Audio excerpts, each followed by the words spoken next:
Hello everyone, in this video I will show you best OBS Studio settings for recording. Basically it's pretty easy, just follow the steps I do to not make any mistakes. So if you need to record your computer screen, then you can use OBS Studio. To get started, go to a browser that is convenient for you and enter OBS Studio download. Click on the first link and download the application for Windows, Mac or Linux. Then install this program on your computer.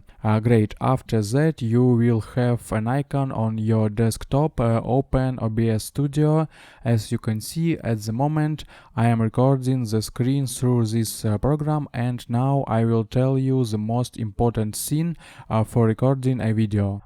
First of all, click settings, and here you can change the language of the application and the theme. Everything else can be left as is. Next, go to the stream tab. As you can see here, you can directly connect your stream account, whether it's Twitch, YouTube or another service. If you want to broadcast live, then use this tab. Moving on, this is the output. Here you can select output mode, video bitrate and audio bitrate. You can also specify the folder to save your videos and the recording format. You can specify the settings as I have. As you can see, now the video is recorded qualitatively, or specify higher parameters if you need. Next, open audio. Here select the value 48 kHz and stereo. Next, you can use global audio devices if you need to record your voice as well, or advanced. As you can see, I have the default values, but you can choose the device you need.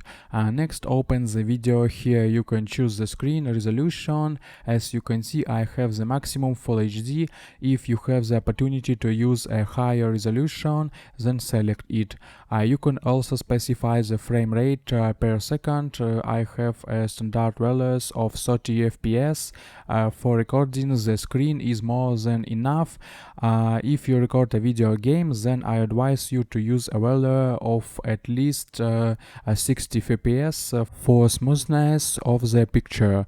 You don't have to check the last two sections. After that, save everything you need and close the settings. Next, you see two pictures, preview and program. Now you can press start recording, and after the video is recorded, go back and press stop recording, as I have now, because I am recording the screen.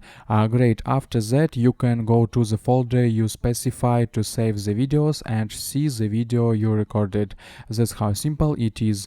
These settings are enough for normal video recording, and as you can see I use them myself. I hope guys this tutorial made your life a little bit easy and you like this video. Subscribe to my channel and write your comment. Goodbye, have a nice day.